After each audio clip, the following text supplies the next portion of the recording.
Hola a todos, hoy estamos con la psicóloga Luzora Mondragón. Antes de empezar, me gustaría solicitarle el consentimiento para grabar esta entrevista. La información que nos dará será únicamente para fines educativos. La entrevista es totalmente voluntaria. Si desean responder alguna pregunta, está en todo su derecho. Igual, si quiere retirarse de ella. Nosotros hacemos este trabajo con el fin de profundizar desde diversas profesiones, en especial como la psicología y la fisioterapia, trabajan coordinadamente para brindar una atención integral a las personas con discapacidad. Me presento, yo soy Juliana España, ellos son mis compañeros Elena Benavides y Juan Suárez. Nosotros somos estudiantes de fisioterapia del tercer semestre de aquí de la Universidad de Santiago de Cali. Y la idea de esto es que nos hables un poco sobre tu experiencia profesional y tu punto de cómo la psicología aporta al proceso de rehabilitación e inclusión, ¿no? Entonces, para empezar, te podrías presentar, hablarnos un poco de la experiencia profesional y cómo ha sido como esa trayectoria trabajando con las personas con discapacidad. Vale. Mi nombre es Luzora Mondragón, soy docente del área de psicología, en este momento en prácticas. Tengo maestría en neuropsicología y educación. He trabajado con personas con discapacidad a nivel físico y a nivel mental. Llevo más o menos 11 años trabajando en el área, así que no sé si son preguntas puntuales o... Exactamente. Ahora, si me permite, me gustaría hacer un par de preguntas. Estoy empezando desde la parte profesional. ¿Cómo diría usted que se complementa el trabajo de un fisioterapeuta con el de un psicólogo en casos de personas con discapacidad? Bueno, el trabajo es supremamente importante, el trabajo de interacción. Primero, el paciente necesita un reconocimiento de la discapacidad que tiene. Sí puede tener acceso a ese reconocimiento, porque también trabajamos con personas, por ejemplo, con las demencias, con síndrome de Alzheimer, que no hay un reconocimiento de la enfermedad. Es importante el trabajo, porque cada una de las profesiones de alguna manera se complementa.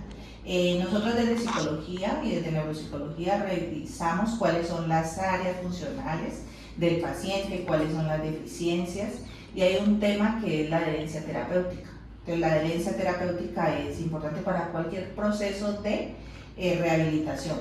Un paciente adherente va a ser un paciente que ustedes pueden abordar de una manera más satisfactoria y con ello van a ver mejores resultados. Continuando con la siguiente pregunta, me gustaría preguntarle, en el contexto de la rehabilitación basada en comunidad, ¿usted qué diría que es esencial para una rehabilitación física, pero que sea, digamos, que aborde ese tema de la rehabilitación basada en comunidad, en el bienestar emocional y en la participación social en casos de discapacidad? Bueno, tenemos que mirar en comunidad cuáles son las barreras que hay.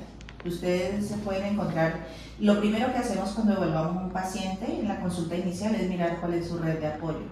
Y esa red de apoyo nos va a permitir si realmente funcionan como apoyo o se convierten en una barrera para el proceso de intervención. Y hay barreras físicas, pero también hay barreras con los acompañantes que vienen a ser barreras emocionales. Entonces, si logramos identificar esas barreras y disminuirlas o mitigarlas, podemos tener un mejor proceso de intervención. Y la otra parte es cómo integramos la comunidad, cómo hacemos que la comunidad reconozca que su familiar tiene una dificultad y puede ayudarlo, ¿sí? Es hacer visible esa dificultad que tiene, no para que se sienten en esa dificultad, sino para que ayuden a trabajar en ello.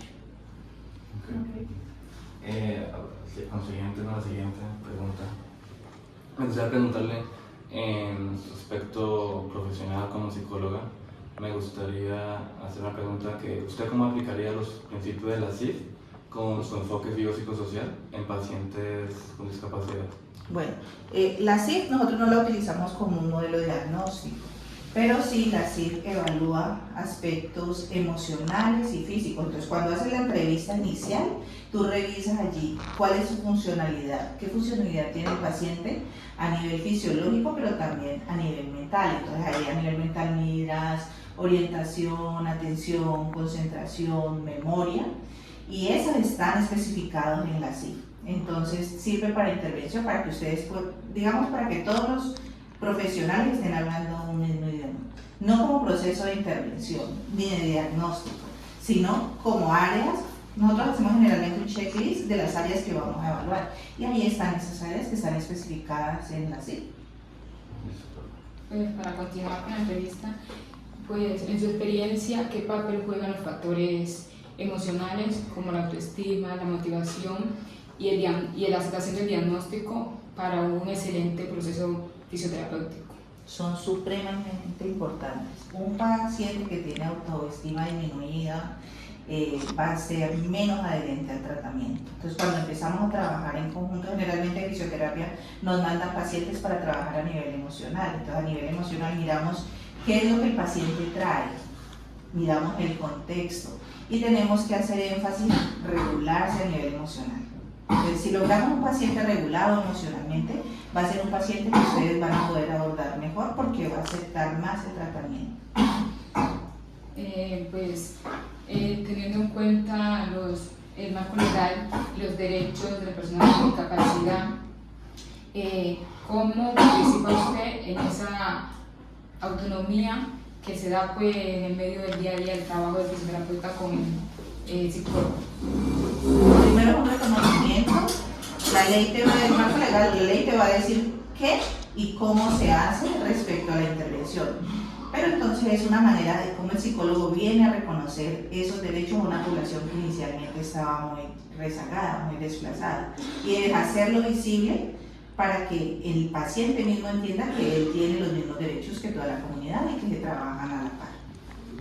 Ya para finalizar esta ronda de preguntas, ¿usted qué recomendaciones le daría a los fisioterapeutas, al futuro fisioterapeuta para seguir la colaboración entre psicólogo y fisioterapeuta para pues, mejorar la calidad de vida de las personas con discapacidad?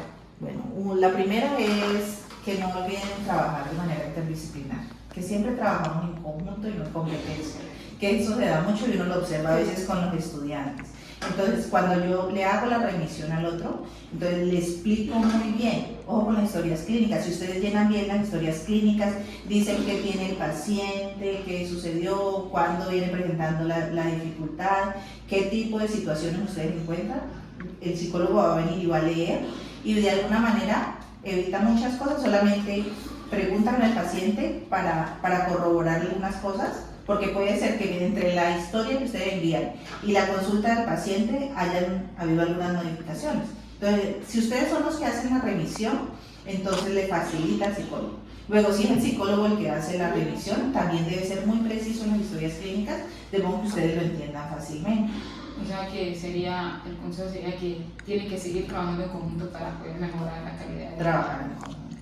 Luego, muchas veces los psicólogos son invitados al área de fisioterapia para hacer algunas apreciaciones, para mirar cómo hacen el examen mental, porque ustedes también, si ustedes son los primeros que reciben al paciente, van a tener que mirar cómo está ubicado en sus esferas, mirar a nivel familiar, quién es lo que decíamos ahorita, quién es su red de apoyo.